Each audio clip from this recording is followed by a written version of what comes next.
calibrate the magnetometer during initial use? How to handle propeller issues? How to perform stable maneuvers? How to retrieve flight logs after a drone crash? Master your drone. Quick setup and emergency fixes. How to calibrate the magnetometer during initial use.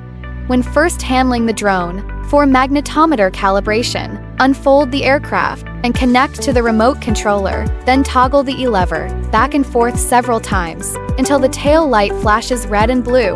Once in red and blue flashing mode, rotate horizontally 360 degrees until the tail light turns solid green, then point the drone vertically downward. When vertical, tail light will flash red and green until it stabilizes as blue and red.